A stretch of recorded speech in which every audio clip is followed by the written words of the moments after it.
Good afternoon, ladies and gentlemen. Welcome to the Institute. My name is John Lenchowski. I'm president of the Institute, and I am just delighted to be able to welcome a distinguished speaker who has come here from very far away and gone through all sorts of bureaucratic challenges, having had his passport stolen and having had to get a replacement for it in the 11th hour with complete uncertainty as to whether this event would take place. So I'm very, very happy that you all are here at what is not necessarily the most convenient time of the day for everyone. So, but we are live streaming this to an audience around the nation, and we will be keeping it up on our YouTube site for indefinitely. So let me, for those of you who are new to the Institute, you should just be aware we are not a think tank. We are an independent graduate school. We have 5 master's degree programs. We have a doctoral program that we just started this year. Our faculty is composed of scholar practitioners, ambassadors, military officers, intelligence officers, people who have been involved in democracy building, foreign assistance, cyber statecraft, and so on, people who have done what they teach. And a large part of our mission here is to improve the professionalism of the different arts of statecraft, the different instruments of national power, and particularly our students and our foreign policy community's capacity for integrated strategic thinking.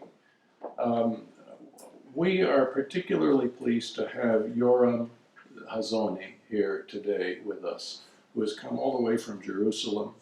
Yoram is president of the Herzl Institute, and he's the author of a new book called The Virtue of Nationalism.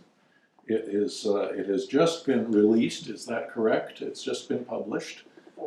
4 weeks now, okay. And it is an extraordinary analysis that focuses on the legitimacy of nationalism.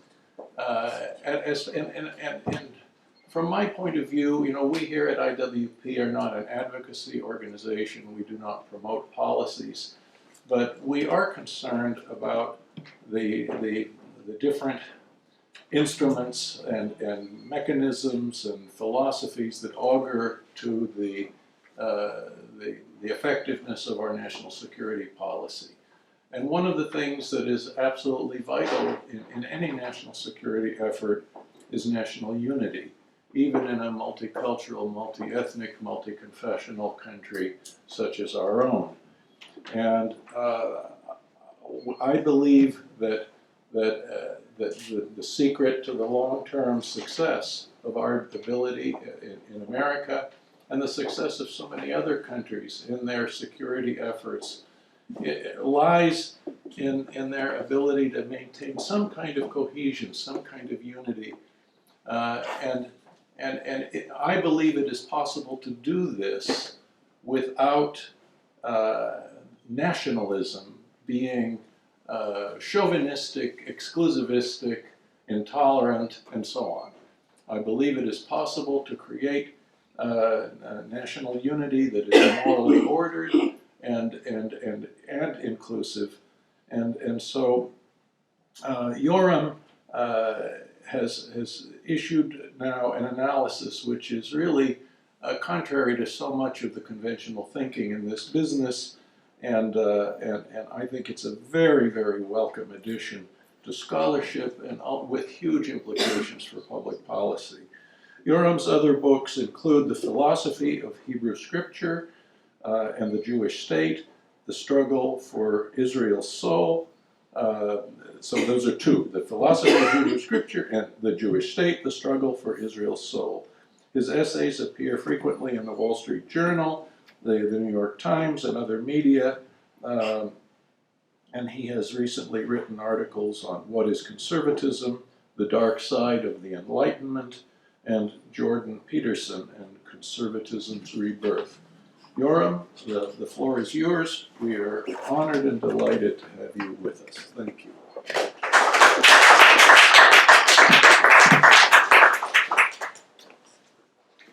Thank you, John, for the warm welcome and for having me. I have to confess that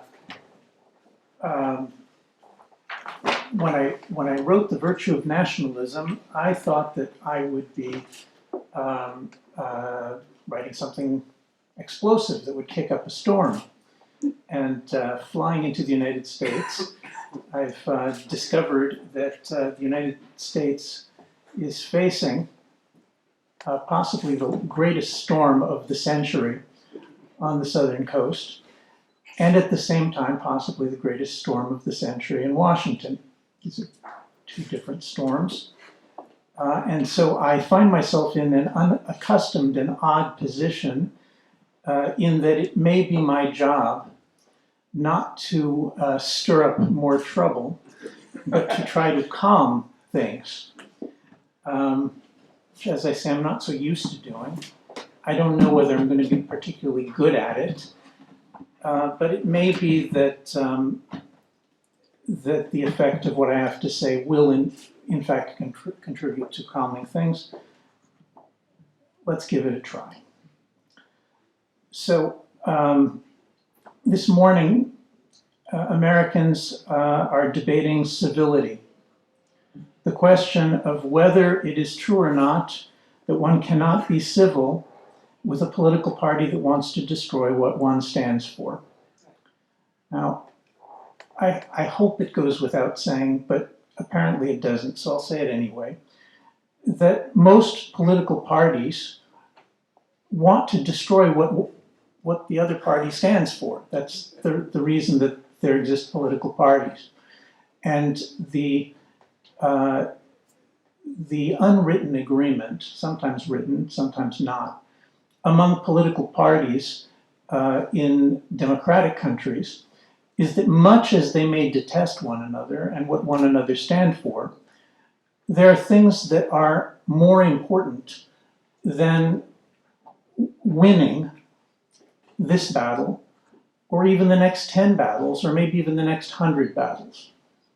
We in Israel had a single party that governed from 1948 until 1977. That means that those who disagreed with Labor's positions for the first 30, 40 years of the country had to be in opposition for decades, for an entire generation. And yet the position that one takes, if one is going to live in a democracy, is that even though you think that the other side is trying to destroy what you believe in, nevertheless, it's more important to place the nation first. For everyone involved. Otherwise it can't work. It can't be that one party thinks so and the other parties don't. It has to be an agreement that everyone comes to. Now I've said the word nation. And what I'm going to propose is that a worldview that is focused on the nation, that is based on the nation, in fact holds the key to this kind of civility, to this kind of tolerance, to this kind of democracy. In other words, I'm going to propose that nationalism, so often reviled and derided, actually holds the key to being able to have a civil and tolerant society. That without nationalism, without the agreement among the different parties who may detest one another, that the nation comes first, and above other aspirations and things, without that, you will not be able to have a civil society, you will not be able to have a democracy. Now, I want to do a little bit of history and a little bit of philosophy. I'm going to try to do this real quick. And so it'll be too simple, for which I apologize in advance. And then in question and answer, you can call me out on it, and then I'll apologize again, and we'll tighten things up a little bit, hopefully. Henry Kissinger wrote a wonderful book a few years ago called World Order, which is kind of a, if I may say so, kind of a summation of many, many volumes and many, many decades of his work. In some ways, this is his most accessible work, and in some ways it's his most ambitious because it's an attempt to synthesize. And in it, Kissinger speaks about 1648, about the Westphalia treaties and the peace that came about at the end of the 30 Years' War. He speaks about the Westphalia treaties as the end of, quote, an era of contending universalisms. In other words, his view of these treaties is that what took place, although it doesn't say this in the treaties, he's retroactively looking at what took place in the mid-17th century was a decision on the part of the leadership of Europe that even though it might be that the Catholic armies were trying to destroy everything that, or much, that the Protestants stood for, and vice versa, that nevertheless it would be best for Europe if they would allow for a new order. I mean, that order had been building for some time. England was independent already in 1534, and the Netherlands declared its independence in 1581. This had been building for a while, but the Westphalia treaties create this new formal legal concept of national independence in the sense that all the powers agree that the Netherlands are now going to be an independent nation. They're no longer going to be part of a universal Austro-Spanish Catholic empire. They're going to have their own independence. They're going to be able to determine for themselves their own constitutional and religious faith. And the fact that they may be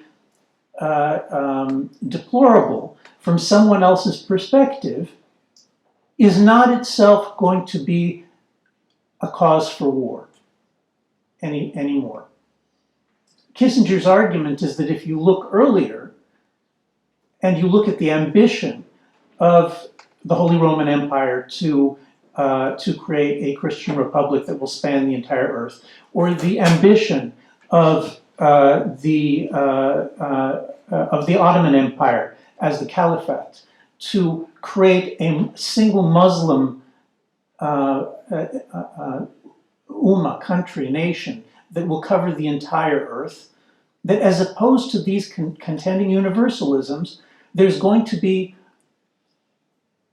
a willingness to accept that the world may remain divided indefinitely among nations that have different religious views, different constitutional views, different economic systems, different approaches to freedom, and so on. Nationalism, we may say, is born with England's Declaration of Independence, and it's ratified, the nation-state system is ratified as the new political order in the West, later in the world, at this point. So when I speak of nationalism, I speak of that. I speak of a principled view that sees the world as governed best when nations are permitted to pursue their own course independent of the intervention of others. That means that nationalism implies, requires a recognition that others will do things differently from us. They will have different values from us. They will have a different constitutional system. They will have a different conception of rights. They will have a different conception of what brings religious salvation, of what brings political salvation. And I say that that proposal, that the world is governed best when nations are willing to recognize that is a tremendous step forward for mankind. Now, I rush to say that this is not a utopian proposal. Right? It's not a dogma. There is no way, as far as I know, to mathematically and absolutely determine where all the boundaries should be and who exactly has a right to independence and who doesn't.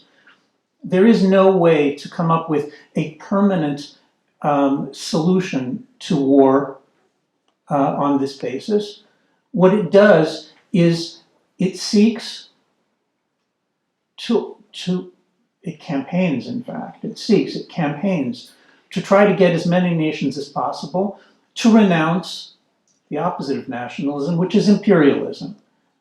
And by imperialism, I mean any kind of a political worldview that would approach the political order by saying, no, the world is actually governed best when we strive as much as we possibly can to bring all the world, as much as we possibly can, under a single law, a single regime, in order to attain peace and prosperity. Now, I don't claim that that view, which is an ancient view, we know it from the Roman Empire, but it's much older than that. We know it from the Bible. We know the Babylonian Empire and the Persian Empire and the Assyrian Empire and the Egyptians, all of them had a view of this kind that said the gods sent me, the king, to conquer the four corners of the earth. This is what we find on those clay tablets that you dig up in the Middle East. The gods sent me to conquer the four corners of the earth in order to bring peace and prosperity, in order to suppress all those unnecessary wars and to keep the millions of people alive, working peacefully, increasing the yield of agriculture and keeping mankind from starvation and devastation, plague and war. That's the unifying vision of virtually every empire that I'm familiar with historically. And the Bible, the prophets, they put a different vision on the table, which if you like it, you think it's this heroic and wonderful thing. And if you don't like it, then you grit your teeth and say, why is this biblical vision continuing to haunt us to this day? They put something else on the table, and they say, no, Israel, God's people, are going to live within borders, and God says that he will in fact punish them if they try to cross their borders and conquer the neighbors. The God of Israel is the first God, as far as we know, ever to command his own people to live within borders and to not conquer the neighbors. And if you think about it, it's really quite incredible.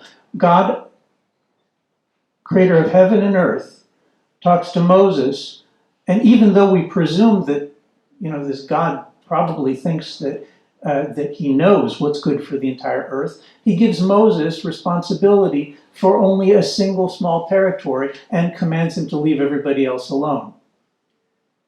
Because I God, have given the land of Edom to the Edomites and so on. So this is a very old argument, nationalism versus imperialism.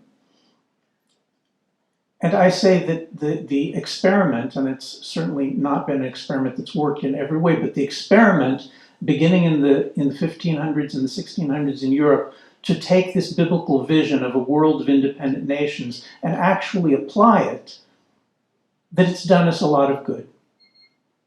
It hasn't solved all of our problems, but it has created the possibility for a world of experiments. And if you try to figure out where do the kinds of things that Americans like in political life, where do they come from?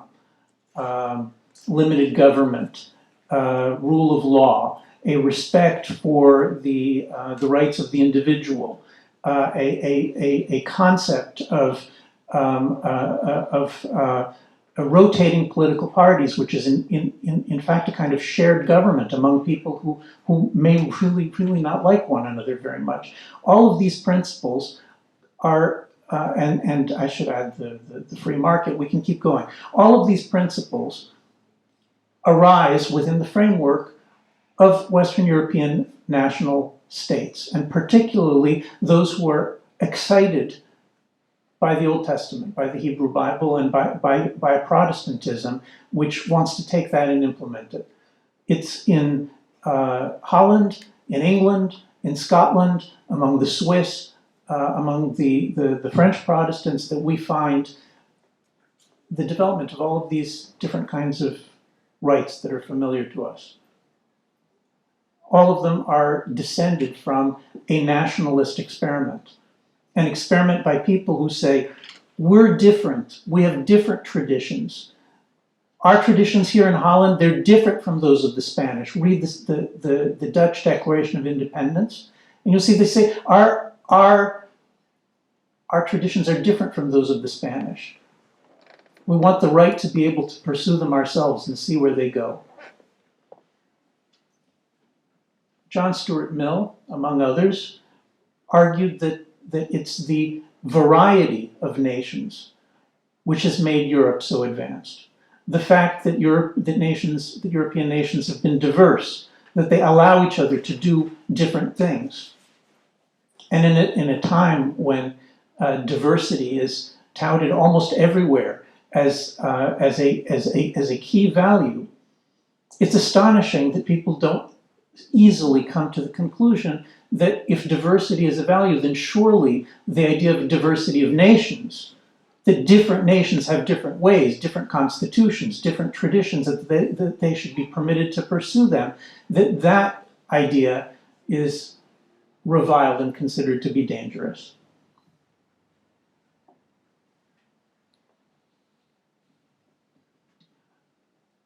Where does the trouble come from? Why is it not obvious that we should allow nations their independence?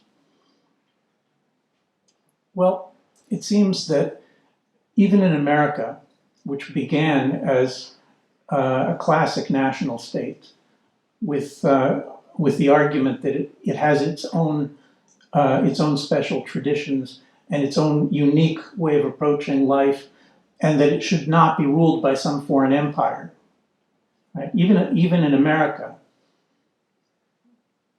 in recent decades, many have been bitten by the bug of saying not that Americans have a wonderful way of life, or even that Americans perhaps have the best way of life, but that Americans have the best way of life, and that this way of life is so obviously, maybe even self-evidently, the best way of life, that it wouldn't hurt to go about making sure that everyone on earth shares in this way of life. Now, I understand that's a difficult tradition for many. Difficult transition for many. But I'll push the point anyway.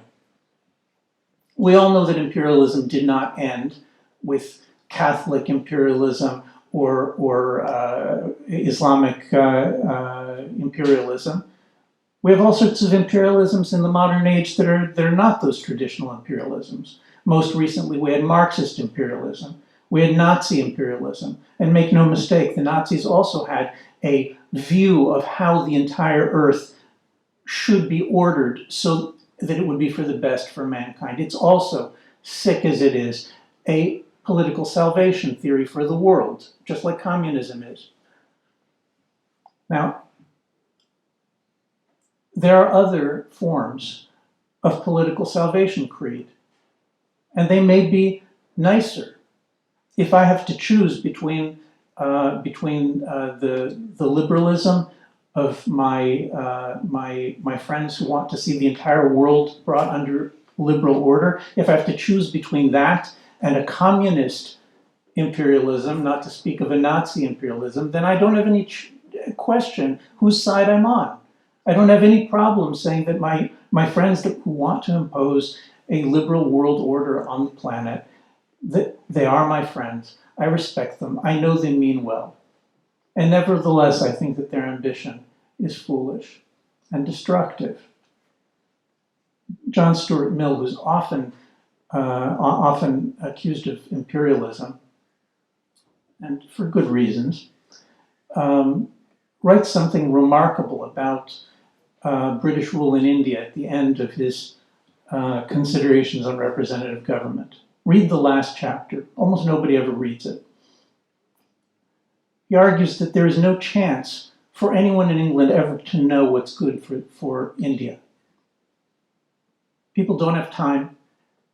The truth is they don't really care. But even if they do care, they don't have any possible way of knowing the actual things that people in India truly need. And this is someone who spent his life in close contact with this. He's speaking from experience. It's not a theoretical point. He says, as a matter of empirical fact, no one in England actually knows what people in India really need. They don't actually know what their real problems are. And they don't have any way of knowing them.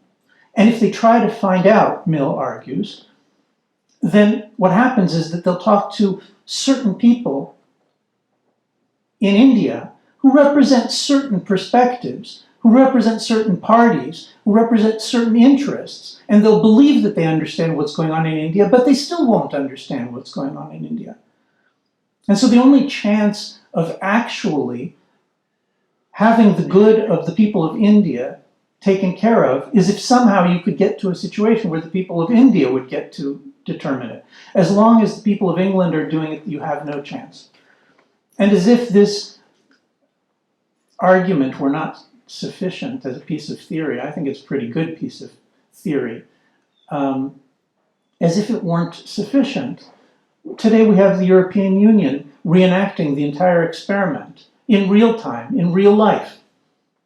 And they did the whole works. They erased all of the traditional buildings and kings and queens from the currency and replaced it with a currency that has fictitious buildings that don't exist anywhere, so that nobody should suspect that there's any kind of particularism involved. And still, it turns out that there's particularism involved. I don't think anyone who's a fair observer thinks that anything is happening in Europe other than that it is a liberal German empire in embryo. And if you doubt that, and you think that I'm speaking too strongly, then ask the Greeks, or ask the Italians, who just had attempted to democratically elect a finance minister and had their finance minister vetoed from Brussels. Ask the English. I mean, there's some English who are on the other side of the argument, but I think that there are plenty of English who still remember that the fount of Western freedom is in England. There are some who still remember that the Germans and the French don't necessarily know what is good for the English, what makes good law for England. There's some who still remember, and maybe it's a majority in England. Now, we do not have any example of a democratically elected empire. We don't have one. We don't have an example of anything that you would call a liberal empire, except for maybe Napoleon's empire. I mean, you could call it liberal in all sorts of senses. I mean, he was trying to implement his understanding of Voltaire and Rousseau and so on. So you can call it liberal in a sense, but it's not liberal in the sense that Americans mean when they say liberal. It's still a dictatorship. We don't have a single example of an empire that is governed democratically. And there's a reason for it. The reason for it is that in order for there to be democracy, and now I come back to the beginning of my remarks, and here I'll stop. In order for there to be a democracy, there has to be a mutual loyalty among the people in the democracy. They have to be willing to make painful sacrifices in order for the democracy to proceed. And under what conditions is that possible? Under what conditions is it possible for a king to say, I will give rights, I will respect the rights of my subjects, even though that may endanger my throne? Under what conditions is it possible for one party to say, we'll allow the other party to rule for the next 4 years, or 12 years, or 30 years, even though that may destroy what we stand for? Under what conditions is it possible? Now, I say to you that empirically, not just, we worked it out philosophically on paper, but empirically, as a matter of experience, it only happens where you have a nation. Now, a nation may have, almost always has, multiple tribes. It's diverse internally. There's no such thing as a homogeneous nation. This is nonsense. I mean, people who want to learn political theory from Hitler, then they'll say, okay, a homogenous nation, a pure nation. But if you're not insane and you talk about actual nations, there's never been a homogenous nation. Every nation, every successful nation with which we're familiar, the Jews, the Greeks, the Dutch, the English, the Americans, the Swiss, every single one of these nations is diverse internally. None of them are homogenous. But what they do have, and this is not a matter of some subjective feeling, it's an objective thing. What they do have is a mutual loyalty that binds them. Now, how does that mutual loyalty come into existence? Good question. Right? Unfortunately, it doesn't seem to me that our political theory departments, our political science programs, or the other programs that ought to be studying this are sufficiently interested in this question. I'm not sure that I know the answer. But in fact, there is such a thing as mutual loyalty. Mutual loyalty means we're willing to fight and fight and fight and fight. Like, a husband fights with his wife. Parents fight with their children. Nobody gives up their individuality to be in a marriage or to live in a family with parents and children. They fight and they bicker and they contend. But when they're threatened from the outside, everybody comes together as one and they feel what the others are feeling as though it's happening to themselves. This is an empirical fact. And families can unite together as tribes, and tribes can unite together as nations. Now, these are real entities that actually exist.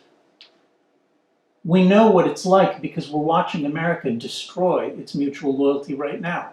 So we can look back. Only a few years ago, we can all remember it, to a period where it was not absurd for people to be civil to one another because being American and the good of America was more important than a particular party agenda.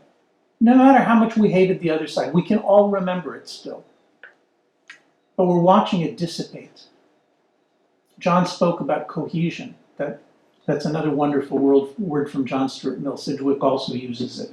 Cohesion means mutual loyalty. That people may fight and hate one another even. But when it comes to seeing the destruction coming, the enmity coming, then they pull back and they say, you know what, you're my brother. You're all my brothers and sisters. And that too is nationalism.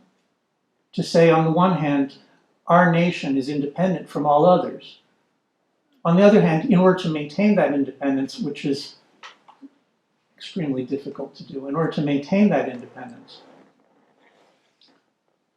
we're going to accept the diversity of opinions among us. We're going to accept the diversity of tribes among us. Now, acceptance is not sufficient. There's going to have to be something that's going to unite the people. And that unity, since that unity is never based on race, it's going to have something to do with traditions, maybe a shared language, shared religion, maybe shared enemies, certainly a shared past of working together to overcome adversity. And those things have to be enforced and reinforced and reinforced, or the nation will cease to be a nation and it'll cease to exist. And that too is nationalism. What I propose for Americans, oddly enough, is that the United States right now is suffering from insufficient nationalism. It's suffering from a belief that its ideas need to be spread to everyone in the world, when in fact, the most important thing, establishing who and what America is and tying it together tightly for future generations, that most important thing is, in fact, that thing is in fact what's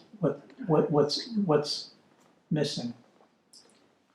Americans really need to turn inward. Isn't that strange to say? I don't mean to ignore the rest of the world.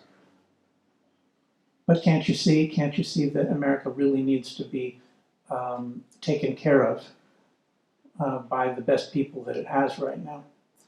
And frankly, people in the rest of the world know this too. You can't go to Iraq or Yugoslavia or the Ukraine or any place else and say, you should be just like America. If they look at America and they say, what are you talking about? You're not holding together what you have. I'm not saying that Americans don't have what to teach others. Of course they have what to teach others. But right now, the most important thing is to put America back together again. And I think that nationalism is a virtue neglected and not sufficiently discussed that, strangely enough, may hold the key. Thank you.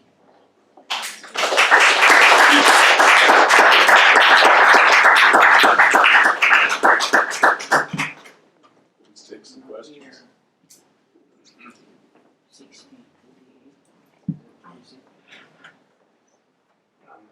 Hello, thanks so much for your talk, sir. My name is Stephen Taft, graduate of Georgetown, and I was going to ask, if you look at the 19th century, we kind of call it the age of nationalism in a way because we first started using that term. You have all these different countries consolidating and very vibrant cultural traditions, and people developing their music, their sense of languageness, and their sense of language and togetherness, and all those things you were talking about that are really benign if they're treated right.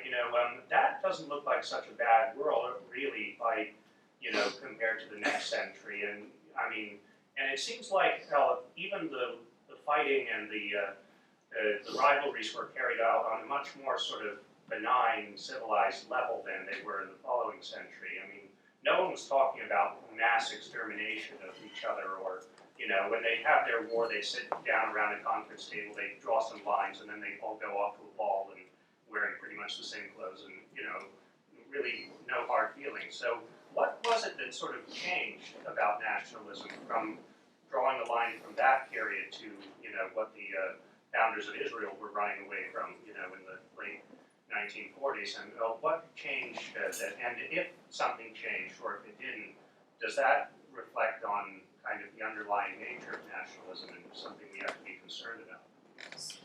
Very good questions. I'll begin by, I'd like to begin by objecting to the academic habit of declaring the 19th century to be the age of nationalism. There's a peculiar it's not just nationalism studies. Academia, for reasons that are not yet clear to me, likes to claim that every political phenomenon of interest began with the French Revolution. And you can find this in discipline after discipline, and it completely mangles many disciplines, and nationalism studies is just one of them.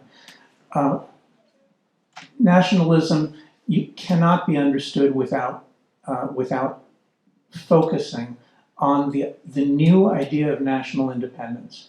And it's not exactly a new idea because ancient Israel was not the only independent nation in the ancient world. You can find all sorts of others in the Bible and thereafter.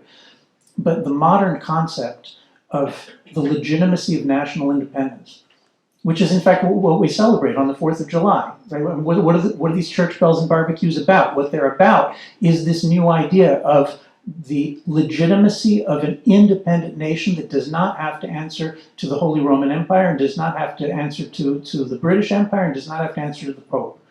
And that idea, to begin with, to understand it, I think you have to look at it. You have to look at its entire spread. When you get to the 19th century, you're looking at European peoples imitating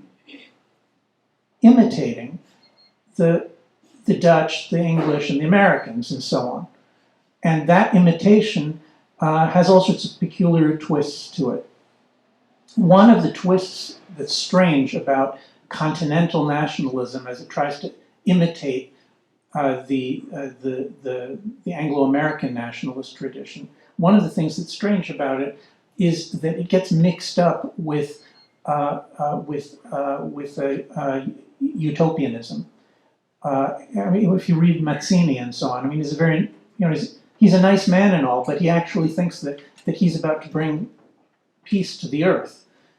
So that European nationalism is mixed up with a utopianism, a willingness to come up with utopian schemes and then attempt to implement them, and those things are inevitably lead to fanaticism. I don't mean that I'm giving you the entire answer to the story. It's just the beginning, but the beginning of an answer is that that the kind of nationalism that I'm describing, which I'm associating with, especially with Western Protestantism, especially with the English and the Americans and the Scots and so on, that kind of nationalism is very much, on my reading, loyal to the biblical view that to be a nationalist is to say, I'm going to care about my people and other peoples will take care of themselves, and I leave them alone and they leave me alone. That's the aim. As soon as you start turning it into a universal doctrine, then it becomes like all other universal doctrines, which is people who get too excited about it, then start thinking that the right thing to do, the only moral thing to do is to impose it on everybody. And as soon as you start thinking that the only right thing to do is to impose it on everybody, then you're not a nationalist anymore. Then you've crossed the line into imperialism, whatever you call yourself, and you start doing awful things.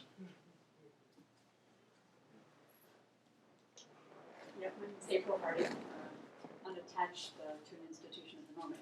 So I had the good fortune of pre-ordering and getting your book 4 weeks ago, I guess, and had the opportunity. I was quite eager to read it, and I've had the opportunity because when I'm reading something and I'm really interested, I want to talk to people about it, and so I've been talking to a lot of different kinds of people, about some of the sort of your insights and messages. And my background is that I grew up in rural Kentucky, and I'm still in touch with a lot of family and friends from back in Kentucky and other places in, I guess, what they call flyover country now. And then, but I've been here in Washington for 25 years, and my social circle here is more, I don't know what you call it, like elites, sort of technocrats, that sort of thing. But in both cases, people who are quite diverse politically. Democrats, Republicans, strongly aligned, not strongly aligned. And what's struck me is that my friends outside of the sort of Washington elite, like the messages really resonate. And I'm not just talking, it's not just Trump voters, right? It's like people from all over the political sort of spectrum. It sort of resonates. Many of the messages anyway. And then. But when I talk to my friends in Washington, again, Republicans, Democrats, Trump supporters, just not. Like, it's they just have this very strong, some of it's being an economist, which I think gives you a certain ideology, sort of institutions that can support a market, sort of seem like they should be good enough to support everything that you want in a society. But I was just wondering, sort of observation about where you're finding more take up or not with your sort of what you're saying in your book, and if you have any observations about that issue of, I don't know, how to reach the harder to reach target audience. Well, my observations are pretty similar to yours, and it's not just true for the United States. It's true in the UK and it's true in Israel, and it appears to be true in various European countries as well. That people who go to university, especially people who spend a lot of time in university, the more time you spend in university, the more you think that someone, if you're in America, then you say it's Locke. If you're in Germany, you say it's Kant. But some universalist rationalist thinker came up with a really, really simple answer for bringing peace and salvation to the entire planet, and why don't we just listen? That's I almost want to say that just is the doctrine of academia. Of course, that's too simple because academia has, as anyone who's an academic knows, is actually a civil war between two competing universalist salvation theories, the neo-Marxist one and this Lockean one, and they fight with one another. But most of the people that that we know and love in Washington and other urban centers, highly educated people, elites, as you say, are people who've just simply spent way too much time reading a particular incredibly narrow set of thinkers who described the foundations of economics reasonably well and were wrong about virtually everything else. And This is not the case at IWP. and of course, there are certain institutions which stand almost alone against the tide heroically, but very few. And you should do what you can to assist them, especially, be generous, right? No one told me to say that. I simply know that it's the case in truth. But to get back to your question, so I'm not saying all uneducated people have a natural tendency to think the right things, which is to say the things in my book, because I actually don't think that's true. I actually think that uneducated people around the world have a very great diversity of views on things. But you're talking specifically about Americans who have not been destroyed by academia. And they have maintained traditions, whether they know it or not, whether they go to church or not, whether they know how to articulate it. They are continuing to intuit, to feel, to sense things that are handed down from their ancestors. I'm not saying it can't be destroyed, it may disappear, but it's still there.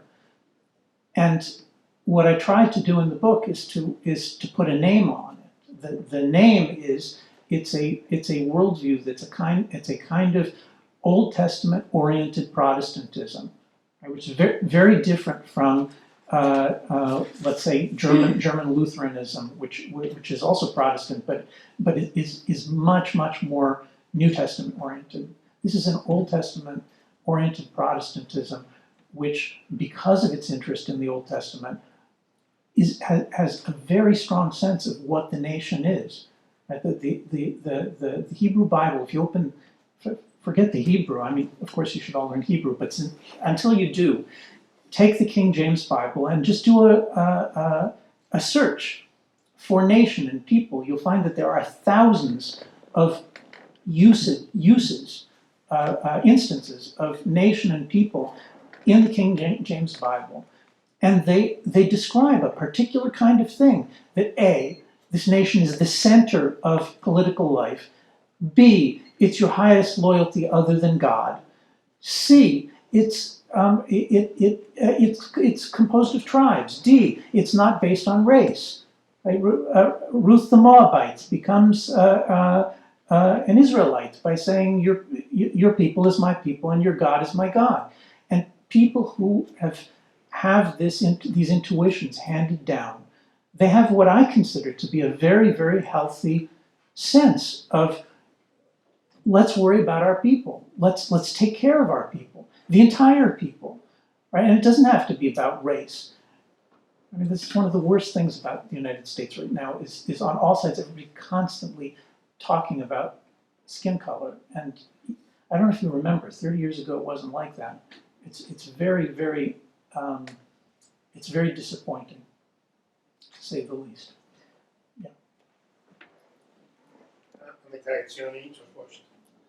Congratulations Nice on to see you again. Nice to see you. Congratulations on your review in the What's the Journal. Thank you. And I very much follow and understand the beginning and the end of your talk, but I need a little help in the middle. So, your definition of nationalism, bringing us together, having some commonality and civility, right on, not imposing on other nations. But I don't understand where the international relations comes in. I thought the nation unifies people within the nation. But there's no problem for nationalists to say, I'm going to destroy the other country, because they're not part of my nation. So that's where Westphalia comes into nationalism. I need your help. Sure. Well, I bring a number of sources for this issue in the book. it's an important question, and it's an astute question, because if you take a look, a lot of people say to me, you're distinguishing between nationalism and imperialism, but when you take a look at the way that empires are actually run, they're almost always run by some nation, right? In other words, since people are loyal to, first and foremost, to their family, their tribe, the people who speak like them, people who have a common tradition with them. What that means is that if you decide, let's say that you decide that you want to go out and conquer a quarter of the world, how are you going to govern that? Most of the people you're conquering are going to want to resist. So you'll need people who are loyal to you to help you. And the way it's almost always done, I mean, I don't know if I'll be sorry teaching imperialist techniques here, but the way it's almost always done is you convince your own nation that whether for ideology or for personal benefit, usually both, that it would just be best if we, since we know how to rule the world, and other people don't because they're barbarians, if we just go out and conquer them, and then we will rule them. And then every single one of these empires, they bring in some percentage of locals who they sort of make honorary members of the ruling nation. It's almost always the same formula. But still, there's some nation that's ruling, so it doesn't matter that the Germans include some French and so on, because everybody still understands that the Germans are in charge in Europe and so on. And the same is true for all other empires. So the question is, given that reality, what is it that distinguishes nationalism from imperialism? Many people want to tell me there is no difference. Nationalism just is imperialism. It's just once the nationalists get successful enough, then they just want to conquer the world. And I think the question is well placed, but I think that it simply is referring to a different phenomenon than the one I'm talking about. I'm talking about nations who read the Bible and believe. It doesn't just have to be nations. It can be individuals. I mean, we find this kind of argument. For example, Herder has an argument like this. Hume has an argument like this. Even Montesquieu's argument that his famous argument that large sprawling nations can't work is in the end an anti-imperialist argument. And the heart of the argument is to say, is the understanding.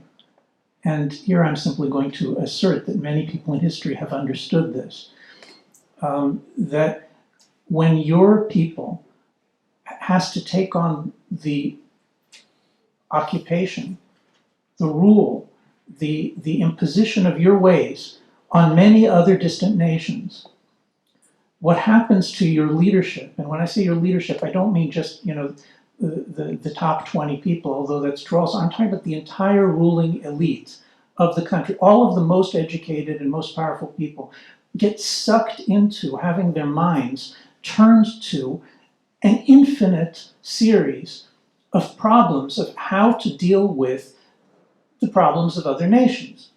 This is true whether your intentions are good or evil. Either way, your mind has to go to where the problems are. And that's the reason people like Hume and Herder describe empire as being fragile, which is kind of a strange thing. We think the opposite. They describe it as an absurd, frail thing because the people governing immediately have to begin investing their resources in thinking about everyone else's problems, usually, very often problems that they themselves have caused. You get sucked into this kind of being a mafia boss on the other side of the planet. And then when somebody from your own people comes to you and says, look, we have problems we need to deal with at home, you don't see it. It seems unimportant. It seems so small in comparison to ruling the world. And I dare say that both among Democrats and among Republicans in Washington today, you know people like this. You know people whose good intentions notwithstanding, their liberal imperialism means that they spend all of their time chattering about what's happening in other places, and they can't see right in front of their noses what's happening to their own people. Well, how many times did I answer? Okay, yes. Hello, my name is Zima, and I live in Washington. Originally, I'm from Barcelona, from Catalonia. And as you know, we went through a self-determination movement, which had a bit of a rocky political outcome last fall. And I wanted to know your opinion about this contradiction within Europe of being maybe the place where nation state maybe define itself in a more peaceful way, and the current situation now where the attempts of self-determination, like Catalonia or even the Brexit, are being so badly treated by the established states of Europe. And how do you view that? And how do you? Well, I think this is a very old story. I mean, to begin with, notice that that having the different nations crumble into ever smaller pieces, right? I mean, I don't know enough about Catalonia to know whether it should or shouldn't be independent. I spent some time in Scotland a few years ago, and I went in, like Braveheart and all of that, and I was like, Scottish independence. But then I spent a few weeks there, and I talked, whether I was talking to professors or people who owned restaurants, I couldn't find anyone who could give me a coherent explanation for why Scotland would be better off independent. And so after I spent a few weeks there, I came away thinking maybe it's just not such a good idea because nobody could explain to me why do it. But that is an aside. Notice that crumbling a nation into pieces, first into tribes, and then after that each tribe into clans, and then each clan into independent families, each one with its own foreign policy, each one at war with the others. That works wonderfully with the aim of universal empire, because the more crumbling there is, the more the rulers of the with the imperial aspirations, in this case in Brussels, the more they say, look, humanity can't, there's no way to create unified nations. It's impossible, it's an impossibility. We're too diverse, there's too much of a multiplicity, we're too individualistic, so there simply has to be one empire to impose rules on everyone. That transition in European talk happens all the time. And by the way, most of the Scots who I talked to, where they really lost me was when they started telling me that they wanted to be independent from England, but they wanted to join the European Union. And then I said, I don't know what this is about. Okay, but just one sec. So the important point here is think about a spectrum of political allegiance from independent families and clans, which is kind of, like what you see Abraham going and doing in the land of Israel. He's basically, his family has an independent foreign policy together with some allies, going up through tribes and nations, and then all the way out to empire, which is an attempt to unify everything. Okay, so notice that the nation is in the middle. It's a balance point, it's a mean. That's the reason that there's no mechanical, mathematical answer to the question, should the Scots be independent? It's a very much a question of balancing between extremes. In a case, I'll tell you a case that I'm familiar with more than others. In the case of the Kurds, you're talking about a people that has been persecuted and massacred for centuries by the Turks, by the Iranians, by the Arabs, and they have an extraordinary tradition going back all the way to the Medes. And if 30 million people with that kind of tradition who've suffered through that kind of thing, if they're not a candidate for independence, then I don't know who is. But if you come and say, what specifically about the Scots, there is no simple answer to the question. If they're capable of flourishing as part of the United Kingdom, which, as an outsider knowing not enough about it, it seems to me that they have been for centuries, then maybe it's not such a good idea.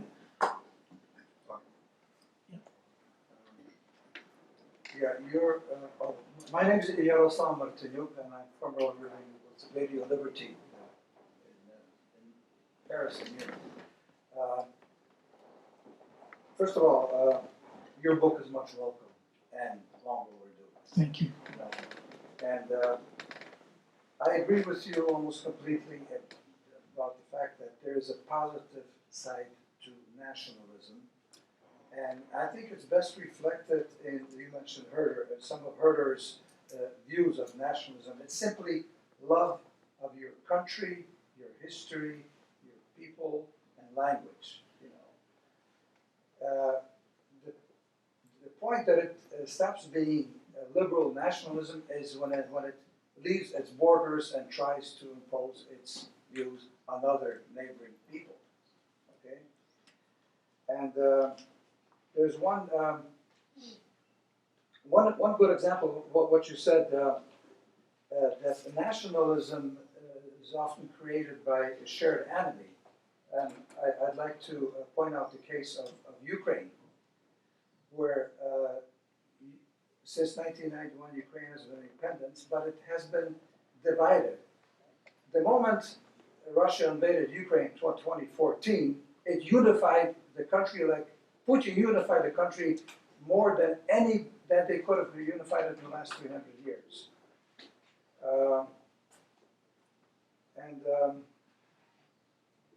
I also like what you said, you know, that there is no empire that was ever democratic. Democratically, that's brilliant. Now, just in closing, I want to say that you remind me of what Anne Applebaum wrote in one of her pieces.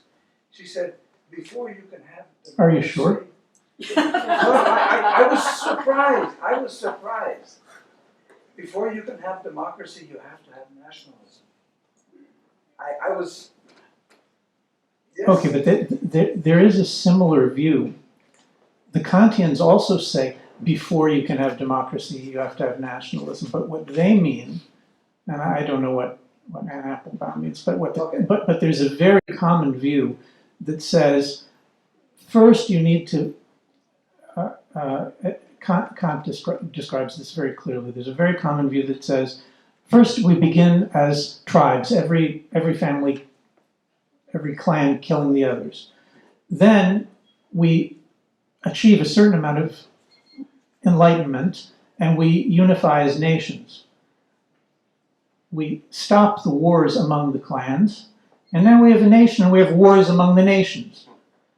So then the final step, which Kant calls moral maturity, is when you realize that the same step then needs to be taken again to eliminate all the nations, so there won't be any war among them. There'll be a single law from a single center and a single power. Now, someone who believes that thinks the exact opposite from what I think, but they might say, first you need nations and then you reach moral maturity. That's the reason that these liberal imperialist friends of mine are so often excited about national independence in the third world or among the Arabs or someplace that they think is barbaric.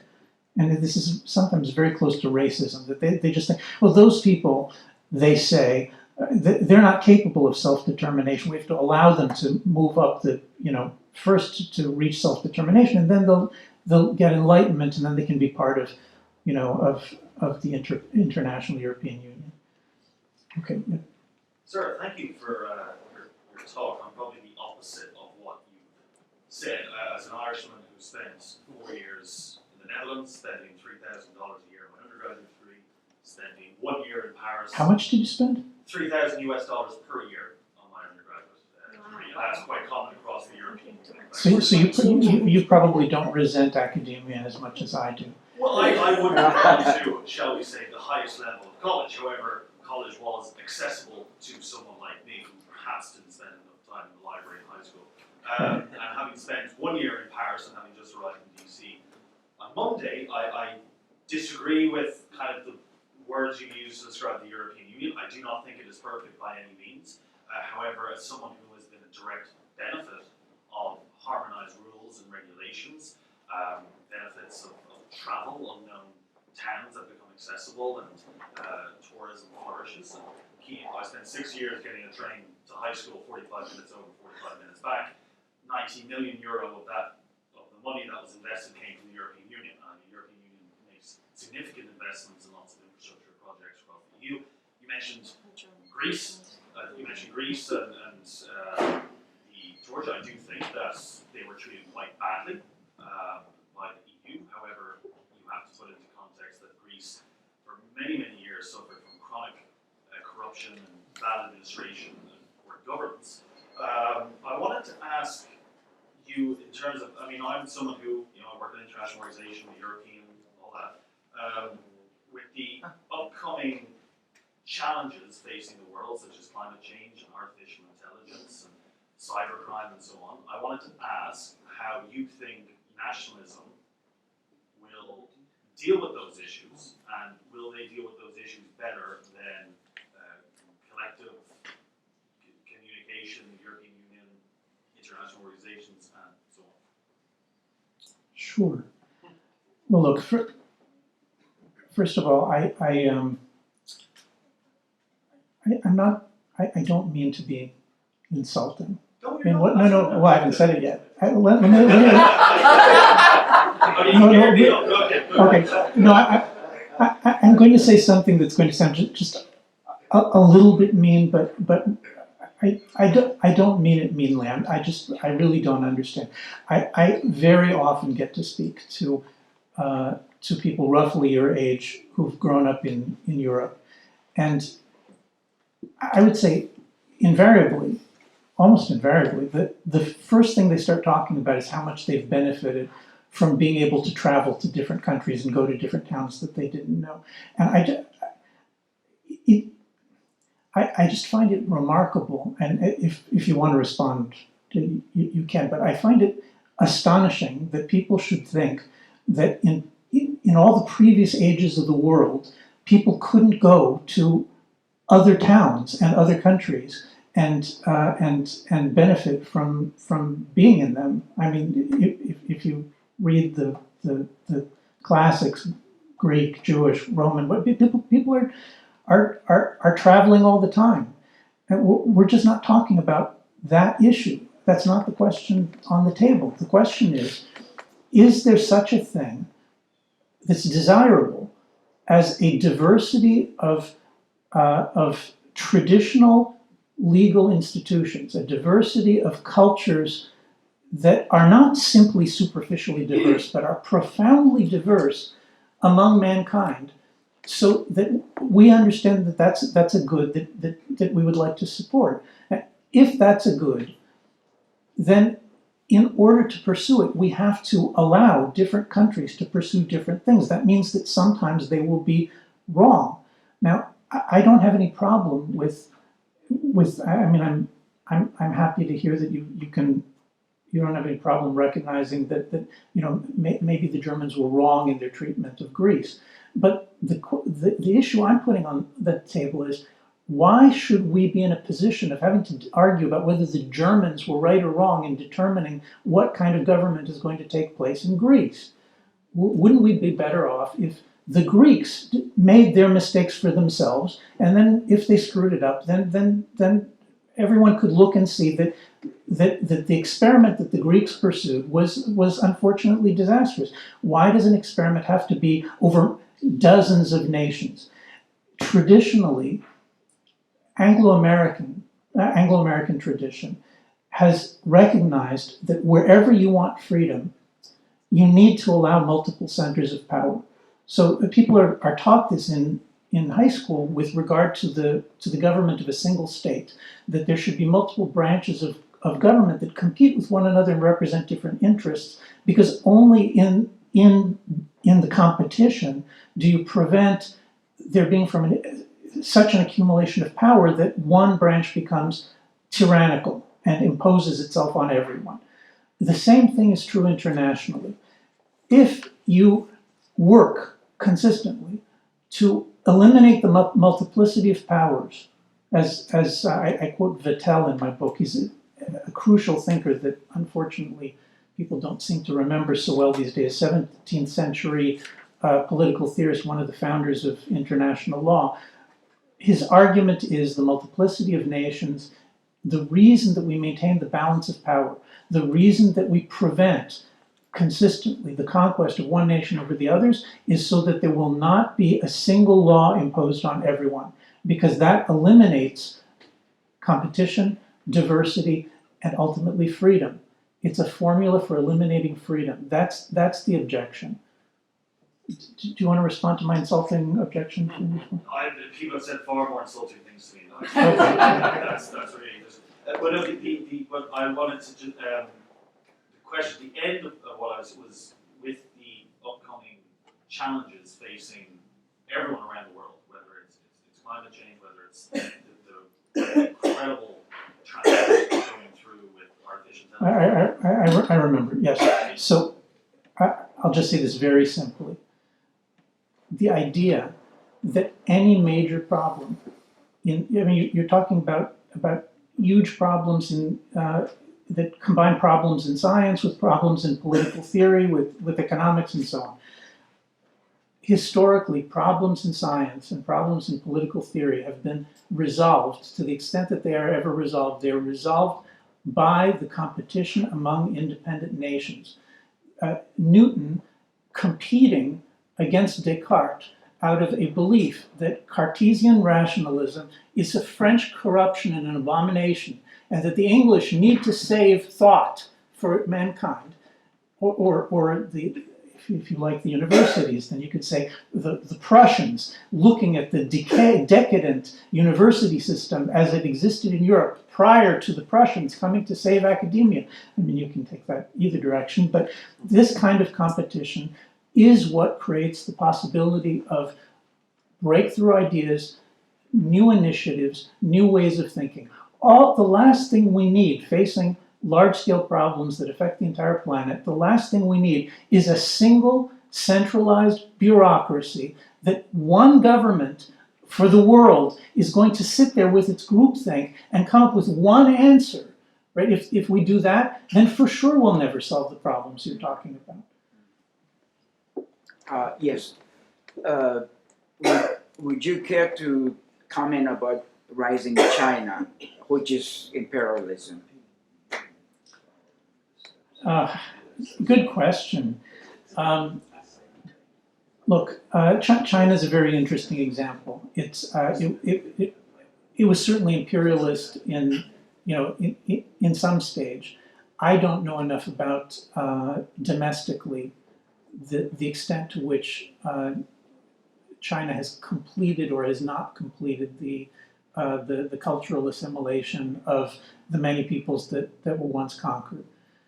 Today, I don't know. In other words, I don't know enough to say, but I would be happy to hear other people who know more about this than I do. I don't know enough to say whether China is capable of looking at itself as something that's closer at this point to a national state, or whether its goal is to rule the world.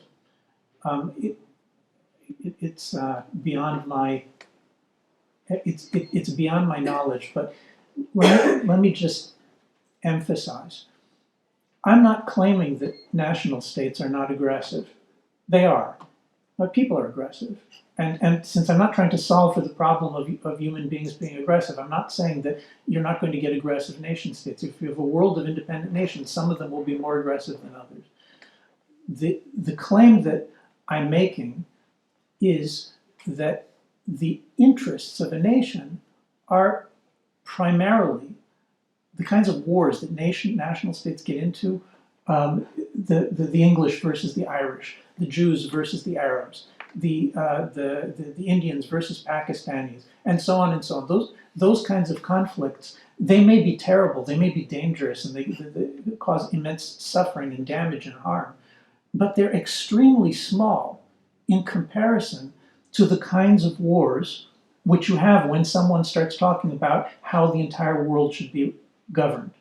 So if you take the 30 Years' War, right, which is an attempt to maintain a Catholic vision for governing the entire world, or at least Europe, and probably the world from there, or Napoleon's vision, where the goal is French Enlightenment is the only thing that can rule the world. It must be French Enlightenment, which brought millions of people to their deaths, or Nazism, or communism. These are visions of how the world should be, and they cause They bring people to be willing to sacrifice millions, tens of millions, 100 million people could be, for the sake of implementing this global vision, which is seen as salvation. Okay, now I can't tell you whether the Chinese right now are still in the throes of the old communist global vision enough so that that's their goal, or are they retrenching and receding into something that's closer to what we would consider to be a national state. They could still be very aggressive locally, but that doesn't mean that they're about to sacrifice the world in order to bring about communist utopia, which I think is the most dangerous thing. I will leave determining the answer to the China experts. You want me to turn around? No. 5 minutes, got it, yes. I think it bounce back on what my Irish colleague said. My name is Stanley Flourish. I'm sorry, I can't hear you. Sorry, I'll stand. So my name is Stanisław Iwiński. I'm Polish. I'm here for national, in a postgraduate national security school down in Oregon. My first remark would be on European nationalism and the European Union. So first of all, we can all say that the European Union has contributed to a certain extent to the well-being of Europe after the war. But I think that most Europeans were not okay with the fact that it's turning to a bureaucratic Babel tower before our eyes, and that it is ideologically liberal, and it punishes all the countries that have slightly different views on how policies should be conducted. Because I think that at the beginning, Europe was about the alliance of nations and it was focused on trade.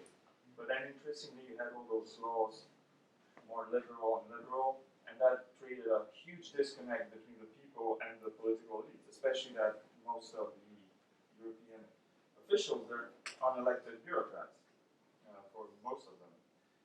So the legitimacy of this project is going down. Germany has taken over the project and is trying to punish a lot of countries that are not in their line. They use the European Commission to punish my country, Hungary, and even to a certain extent France. France, unfortunately, got to a point where it is right now because of its own, let's say, defeatism, I would say. So I am thankful for the European project. As I was born in a political refugee family in France, and we moved back, and all we wanted is to join the European Union in the early 90s until the early 2000s. But now we can see that, when you talk about nationalism in Poland, and you use the term in the European sense, because I wouldn't say in Europe I'm a nationalist because they would say I'm a fascist right away. I define myself as a patriot. In America, you don't have that problem because you didn't have. Americans have imported it from Hungary. Yeah, in a way. So my point is that